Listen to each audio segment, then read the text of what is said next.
To the Point with Kelly Dunn and Michael Williams. Together, we will build an America where hope is a new job with a paycheck, not a faded word and an old bumper sticker. It is now clear that this will be a two-person race between the conservative leader, Newt Gingrich, and the Massachusetts moderate. There's one message that I think we got from the campaign in Florida, is that Republicans can do better. Yes. We can do better than we can do better than the discussion and the dialogue and the accusations that were going on in the state of Florida, and really this campaign, you know, went downhill. The bruising fight in Florida is over for Republicans, but will they be ready to win in November? Thank you very much. Good morning and welcome to the Point. 4 years after Barack Obama carried this crucial state on the road to the White House, what will the Republicans have to do to try and swing it back? We have just the person to ask today. Our guest is Sid Dinerstein, the Republican Party chairman in Palm Beach County. And we thank you, Sid, very much for coming in. But before we get started, we want to take a look at what a well-known Florida Republican said about the Republican primary. It has somewhat degenerated into a very ugly food fight, and I think some people are starting to get very tired of it, and hopefully they can get back to discussing the issues. So he calls it ugly, and Rick Santorum, as you just heard just a few moments ago, saying the campaign went downhill. So talk about this and compare this to other Republican primaries in Florida. How bad was this one? Oh, you know, this is great stuff. This is what America is all about. You get out there and you don't leave anything on the table, and you say what you think you ought to say, and you trust the public to sort it out. The fascinating thing about this set of primaries is the party leaders like me and media people like you all have less power, because all these debates and commercials went right to the people in their homes, and they got to make up their minds without us helping. And this is a great thing. And you know what? They all went out Tuesday night, and they appear to have gotten it right. And I was not a Romney supporter, but they weighed all the pros, the cons, and everything, and they picked the next president of the United States of America. You support who? I now support Romney only because the primaries, for all practical purposes, are over. Well, let's go to that point. Our junior senator, Marco Rubio, so well thought of in Republican circles, said on Tuesday, I think that whoever wins Florida is likely to go on and be the nominee. Do you share that view, that Mitt Romney is likely to go on that? We just elected the next president of the United States. Oh, that's and there's nothing that Newt Gingrich or Barack Obama can do about it, because both have their records to run on. And the voters of Florida rejected the Newt Gingrich record for whatever reasons, because I'm a big fan of Newt, and he was our dinner speaker the other night. And the voters in America have been rejecting Barack Obama for the last 2 years for all the right reasons, because at the end of the day, we vote for our children and our grandchildren, and not for people who get up on television and say some Americans should hate other Americans. It's not who we are, and it's not what we're going to do for another 4 years. I'd be surprised if the Republican Party chair in Palm Beach County did not just say that. Nonetheless, Mitt Romney's reeling. Last week he made a comment that's getting wide-playing criticism, including from some of his fellow Republicans, saying, I don't care about the very poor. He amended that quickly to say what I meant. The totality of the statement was, because they already have a social safety net, the rich, of course, are fine. I care about concentrating on the middle class. Did he really stick his foot in the mouth? And is it one more example where Democrats will say, see, this is about people who only care about their own and don't care about the totality of America? You can see Democrats teeing up that soundbite for the rest of the year. I don't think there's much the Democrats can do, to be quite honest with you. They can tee up whatever soundbites they want. They're going to be stuck with Obama's record. He put $6 trillion of debt in 4 years on our children's heads. And there's no way that he can talk himself out of that. Mitt Romney's statement was a clear statement. His campaign is not about the poorest of the poor, and it's not about the richest of the rich. It's about the middle class. If one wants to disagree, then let them disagree. But it was just a fine statement for those of us who actually read the whole sentences. Right. And it's a little unfair when media people, present company excluded, we knew you may not say.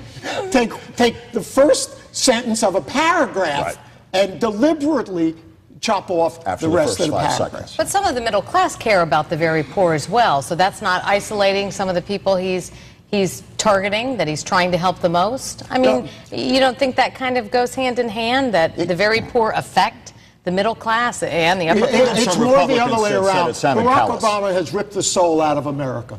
The middle class are the ones who used to start businesses.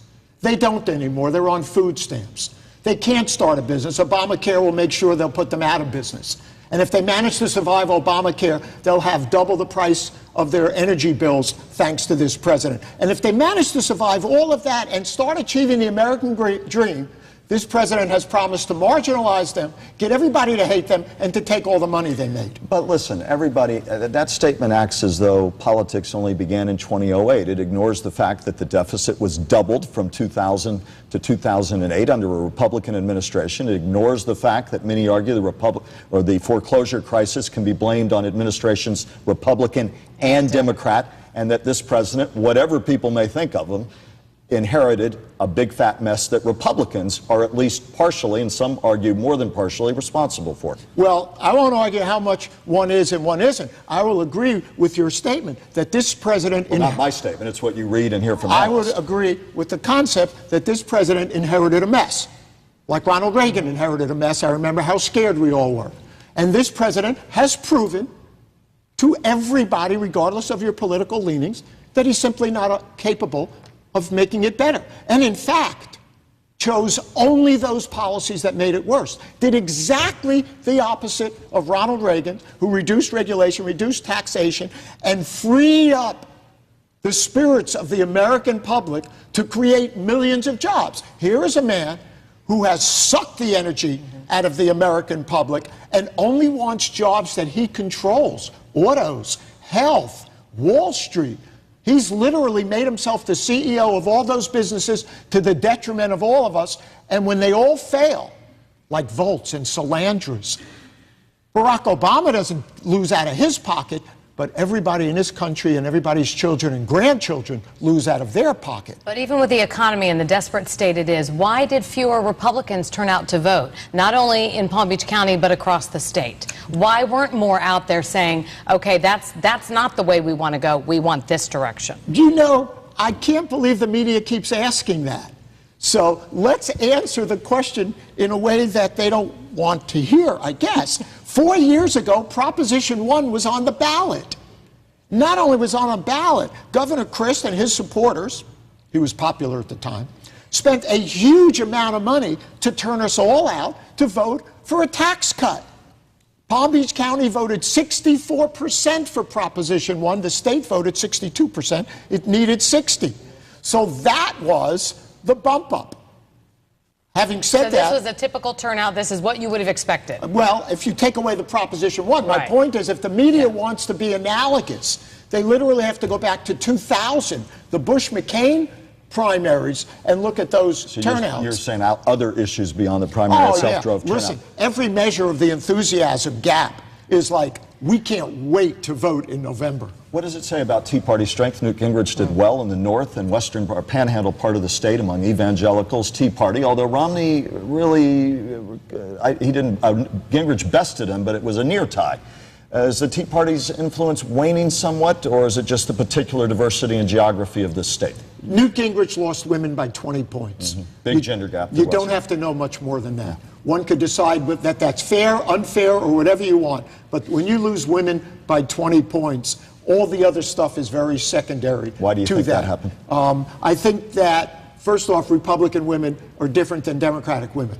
When Democratic women have a serial, I don't want to use too harsh a word, but a person like Bill Clinton, who spent his entire adult life humiliating his wife publicly.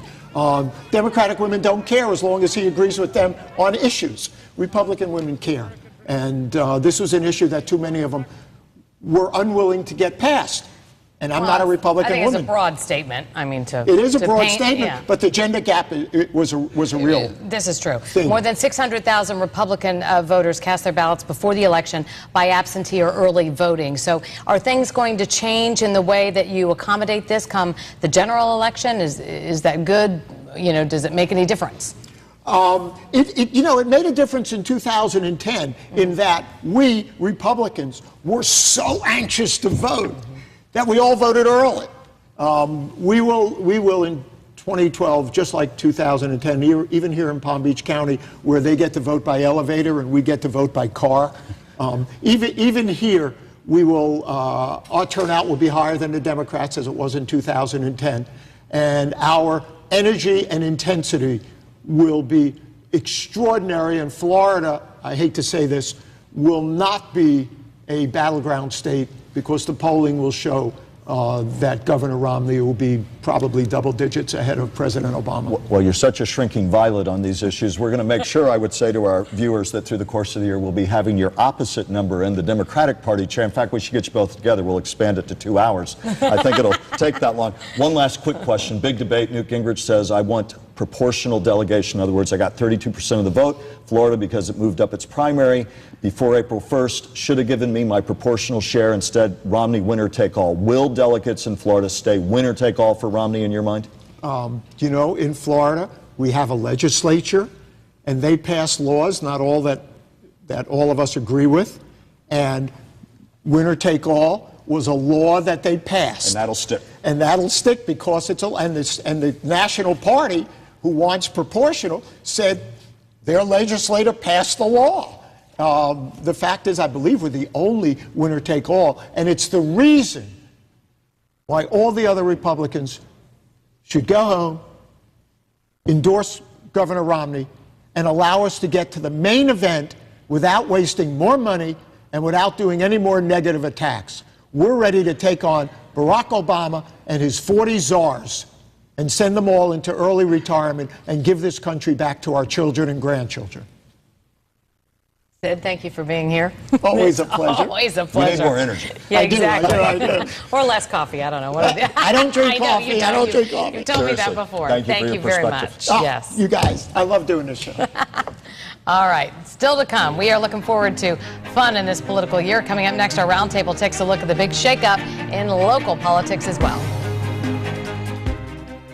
Hi, I'm Mark Schiller. Buying a mattress requires, well, a bit of trust on your part. Is this the right one? Am I getting a fair price? It simply comes down to trusting the company you do business with. At City Mattress, we sell for 10 to 20% below the sale prices of our competitors. Our sleep experts will guide you through over 80 comforts to the one that best meets your needs and treat you with the honesty and respect you deserve. Trust your comfort to us. City Mattress, real savings every day. Neuropathy, a feeling of numbness, burning, or stabbing pain in your hands and feet that is commonly associated with diabetes. If you have pain in your hands and feet associated with neuropathy, then call Physicians Wellness Care for a drug-free breakthrough treatment. This therapy is covered through Medicare and most insurance accepted. This may cost little or nothing to you. Imagine relief from the pain of neuropathy. Call 1-855-NERVE-DOCTOR. It's a free call. 855-637-8337 for a free evaluation. I want more people to know about you and hope that you inspire other teachers and principals out there. We want to help. We want to give you $100,000. This is a show that's positive and so much cheaper than a prescription. Watch Allen weekdays at 4 on News Channel 5. Discover the beautiful paintings of local artist Sidney Goldstein this Friday through Sunday in the Grand Ballroom of the Marriott Hotel in Palm Beach Gardens. Don't miss this event, the Sidney Goldstein Art Exhibition. A Contact 5 investigation. I think it's ridiculous. County workers getting an education on your dime, and one department spends millions to send employees back to school. Now you're talking about we're wasting our money. Some leaders say it's necessary, but one says it should be stopped. Should the taxpayers be underwriting this tuition? What do you think? The Contact 5 investigators, Katie LaGrone, has a story every taxpayer should see. Tonight after The Voice on News Channel 5. Local coverage you can count on. Load up the political moving vans. Some Republican congressmen are moving. We'll take a look when we return. Hi everyone, I'm Kelly Dunn. And I'm Bob Brunges of Scripps Treasure Coast Newspapers. It's time again for the Jefferson Awards, and News Channel 5 and Scripps Treasure Coast Newspapers want to help you honor an unsung hero in your community. Just visit our website or find the nomination forms in the Stuart News, the St. Lucie News Tribune, and the Indian River Press Journal. Then tell us about someone in your community who's making a difference in the lives of others. The deadline is February 17th, so don't delay. Help us thank the heroes of our community. At Whitsom's Nursing Service, our referred caregivers provide nursing services and help with the activities of daily living in the comfort of your own home. Call Whitsom's for all your nursing and home health care needs or log on to whitsoms.com. Dad! Hi! Looking good. You've lost some weight. Thanks, you noticed. These clothes are too big, so I'm donating them. How'd you do it? Eating right, whole grain. People who choose more whole grain tend to weigh less than those who don't. Multigrain Cheerios, 5 whole grains, 110 calories. Now get this, creamy, dreamy peanut butter taste in a tempting new cereal. New multigrain Cheerios peanut butter. Dad, why are you getting that? That's my cereal. Is there a prize in there? There's a prize, all right. Is it a robot? No. Is it a jet plane? Nope. Is it a dinosaur? Inside every box of heart-healthy Cheerios are those great-tasting little O's, made from carefully selected oats that can help lower cholesterol. Stickers? A superhero? Kinda. And we think that's the best prize of all. Whitsom's Nursing Service has been providing quality home health care by matching the best caregivers with our patients since 1996. Call Whitsom's for all your nursing and home health care needs or log on to whitsoms.com. Now for our roundtable with News Channel 5 political analyst and coordinator of the American Studies program at Lynn University, Dr. Robert Watson, and Brian Crowley, author of CrowleyPoliticalReport.com. Thank you, gentlemen. Sid Dinerstein, no shrinking violet, as we said about his views about what the Florida primary meant. He's essentially saying everybody should fold their tents and go home, get behind Romney. Your take on what you heard Sid say today? Well, I think we were mentioning this a moment ago off camera. I think this is happening nationally with the Republican Party. The Republicans, for the last half century, quite frankly, have done a good job of circling the wagons, anointing someone, and trying to prevent a bloody primary. This primary was a bloodbath here in Florida, so it's in their best interest. So I think he's simply saying publicly what everybody else is doing privately. Oh, absolutely. I think Robert's right. And I think that, especially the money men in this campaign, which we certainly saw in Florida, is of vital interest to winning these elections. They're looking, I think they got some good news out of watching Mitt Romney in this race, not just because he won, but when you looked at his last two debate performances, especially the last one in Jacksonville, he was very strong. He was everything that Republicans were worried that he was not. And I think they can now look at Romney and say, this guy can confront Obama in a debate and do a really good job. And equally important, his campaign machine came together. They threw the kitchen sink at Newt Gingrich. They ran a very credible campaign. They hit him hard on every front. Their ground game was excellent. I mean, they showed anybody who had any doubts out there that Mitt Romney can put it all together. If I may, I wanted to simply offer a quick, I agree with Brian completely, it's spot on. I wanted to simply offer a fact check for my friend Sid. He was suggesting that the president has somehow, President Obama somehow been very bad for children, and this campaign will be about children.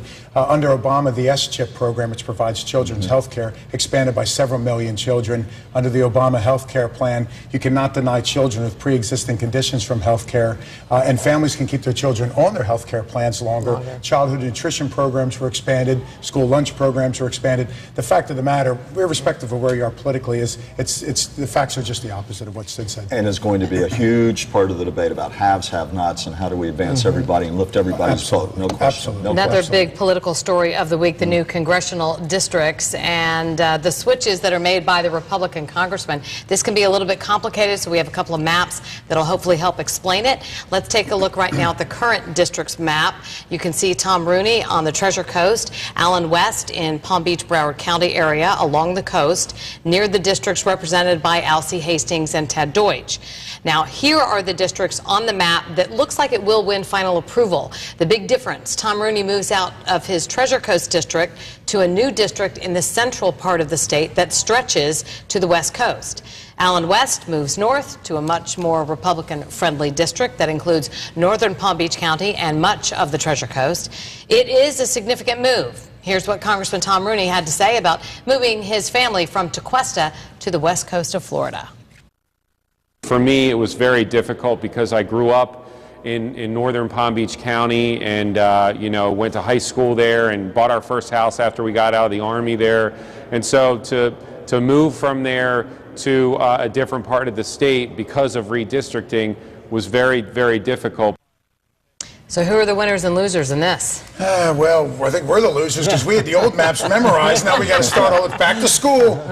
Two quick observations. One, it's musical chairs. Connie Mack's running for the Senate, so Rooney's moving to Mack's seat, basically. West is moving up to take Rooney's seat, and then Adam Hasner will drop out of the Senate race to take West's seat. So it's musical chairs. But the second point is, Congressman Rooney is well respected, well liked. He had a safe seat. Why would he move? I think that there must have been Republican pressure, sort of cigar smoke-filled rooms, move out, clear the way for West. West had his old seat. If his seat moved a little, his district was changed a little, but run in the seat that you've been in. Don't be an office shopper. Don't shop for a seat that's easier. This is not the British system where they assign people seats. Brian, does Allen West have a, quote, safer seat? There was some question, had he stayed in the old one, about the political demographics there, and conversely, for Lois Frankel and Pat Murphy, what's it mean for them, the Democrats, who were going to run to him under the old map? The new seat that was being carved out for Allen West in this new map that he would have originally been in was far more Democratic than they would have liked. So by moving him up to the Treasure Coast, essentially, and parts of Palm Beach County, he gets a much more Republican-leaning district. Tom Rooney, who I spoke with just about a month ago, really expected to have a Treasure Coast district. This is a very big surprise, I think, to Tom Rooney, that he winds up in this new district. It's not quite Connie Mack's district. Connie Mack's district is more in Lee County and further south on the southwest coast. But I think this is, he said it himself, he finds this very difficult to have to leave his hometown to run in this new agricultural seat. Democratic opposition, though, what does it mean for everybody's saying, well, it could be a Frankel-West race on the old map. Of course, Pat Murphy raising a lot of money, too. What do you see in terms of the There's actually now? some speculation at this point that Patrick Murphy might actually run against West in the new West seat. There have been a couple of folks in Broward County who have, now we have an open seat there. Yeah, this right. creates a whole new monster when you have an open seat. So now there's a couple of Broward County folks down there who are talking about running in that seat, Democrats. I think in that district that Lois Frankel and Patrick Murphy were looking at to run against Allen West, we're going to suddenly see a very, very crowded Democratic and Republican primary. I agree. And, typically you would say Lois Frankel's a known entity. She ran for Congress before she's been a mayor. Patrick Murphy's a newcomer in the political landscape. Ordinarily, you would say they would push Murphy out of the way. But Murphy has come on strong. He's impressing people. He's raising money. He's got business support. Don't count him out. At this point, Lois Frankel's got to be sweating this. But it'll be interesting to see what the Democrats do to respond to this change. And it's a shame about West moving and a shame about that old district, because one thing that was always exciting about District 22 it was a third Republican, third Democrat, third Independent. It offered us a real nice bellwether, reasonably even split district. Well, and we forgot to add into the mix that Adam Hasner, who has now decided that he's going to run in that seat, out of the Senate race, running now for Congress in the seat that Allen West is now abandoning in this very complicated jigsaw puzzle. We'll give you a second to memorize the map, and we'll be back with more in a moment. Let's talk dollars and cents. What can you get for a few dollars these days? My morning coffee. A slice of pizza. An energy drink. At FPL, we give you a full day's energy for about the same price. We work hard to bring you the most reliable energy and the lowest bill in the state. All for just a few dollars a day. Discover how FPL is bringing you value, reliability, and the lowest bill in the state. Visit FPL.com. We'll have you smiling again. Berber Dental Group. My teeth were so bad, I was embarrassed to smile. My old dentures didn't fit and were really painful. Then a friend told me about the Ferber Dental Group, where dentures start at $3.59 with extractions from $25. Their doctors include Ivy League graduates and former dental school faculty.